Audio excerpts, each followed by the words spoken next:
What are the questions to ask your partner before getting married? Kids. Too many couples split up because they're not on the same page about having kids. You quote, rewrite.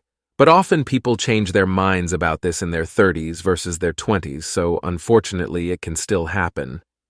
That's true, but I've seen some couples who were on separate family ideas from the start and still decided to get married. I quote, seen this too. They usually get married assuming they'll eventually get the other person to change their stance. I have always known kids aren't my fate, and one of the nicest things I can say about an ex is that when he realized he wanted kids, he had enough respect for me and my choices to immediately break up, rather than expecting me to change my mind. That quote's way more mature than what my ex did, which was try to get me pregnant anyway without my consent. I ran as fast as I could. It was so creepy. I had a more different ex like that, and I'm so sorry. Fist bump to getting away from them. I got him to admit it.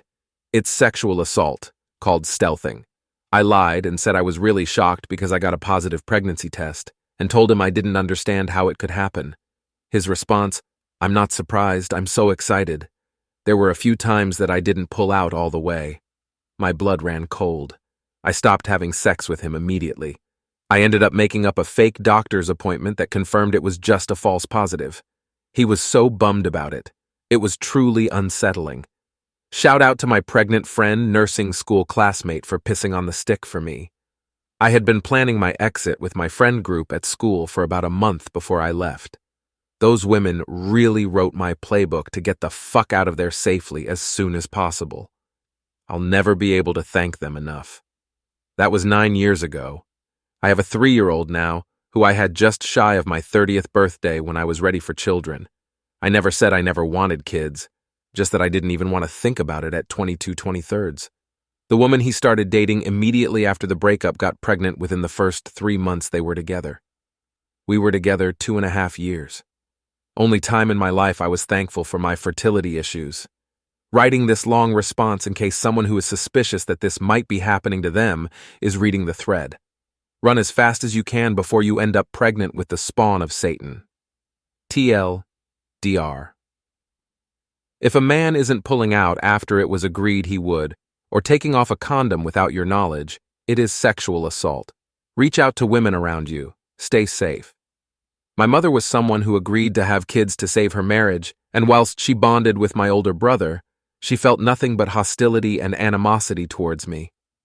She would often tell me that it was my dad's idea to have me, not hers, and I often felt blamed for everything that went wrong in her life, because not only did my parents' relationship end up dying a slow death regardless of my existence, but as my mother increasingly neglected me, my dad doted an enormous amount of attention on me, and my mother resented me greatly for that, as the only reason why she'd had me was so that she could keep his attention in the first place. In the end, my brother became the primary source of male attention in my mother's life, and when my dad was murdered one day, I ended up being stuck with an older brother who violently bullied me, which my mother actively encouraged, and a mother who over the span of a few years completely wiped her hands of me. By the time I was age 11, I was being raised by pretty much anyone and everyone but my mother. There were even some instances where I ended up in the long-term care, we're talking months on end, of some unrelated people who she'd only known a matter of weeks. I'm honestly surprised that I was not subjected to more sexual abuse than I was as a kid, because I was a completely unguarded child at times, and seriously easy pickings for child predators. Growing up knowing that I was unwanted, I spent many years trying very hard to make myself more lovable and valued, so I'd do stuff like study incredibly hard and do a lot of unpaid manual labor, which was in stark contrast to my brother, who couldn't have been more lazy and undisciplined. But unlike my brother, where love was guaranteed regardless of his conduct, nothing I did seemed to engender me towards my mother. If anything, the harder I tried, the more I was rejected. After a lot of abuse, neglect, and bullying from many angles of my life, followed by a serious suicide attempt, I did go off the rails for a bit because I felt completely jaded by all the adults in my life. I didn't have any good role models, no threads of hope, and I didn't feel like being good was rewarded in life. If anything, I felt that being good only invited poor treatment and made me look like a schmuck. So I gave everyone the middle finger, got into drugs, and became a runabout for a while. And like before, nobody cared. I'm lucky that I pulled myself together when I did, before I got in too deep. For example, at one point I was pressured into taking heroin, but I thankfully had enough sense and strength to turn it down. And my biggest motivation was because one day I realized that I didn't want to let the bastards win. I had to save myself, and I was sick and tired of my life story being defined by these awful, awful people, this awful past, so I began working towards escaping towards a better life. I'm in a very good place now, but I still have issues from my past, that is major trust issues, and it gets frustrating sometimes that I'm still dealing with this shit all these years on. Therapy works, but it's cost me a fortune over the years, and undoing all the psychological damage is a very long process. And I wouldn't even be the first child in my family who grew up damaged because their parent resented them for their very existence and took all their relationship and psychological problems out on them. So please, people, don't try to pressure and persuade people who are unwilling or unmotivated to have children into having them. No, we'll get a full-time nanny and you can have a cesarean section. No, all our friends are having kids right now. Don't you want to avoid being the only childless one? And no, I'll leave you if you don't have kids, but I'll stay if you give me a child. Sometimes it works out, but sometimes it doesn't.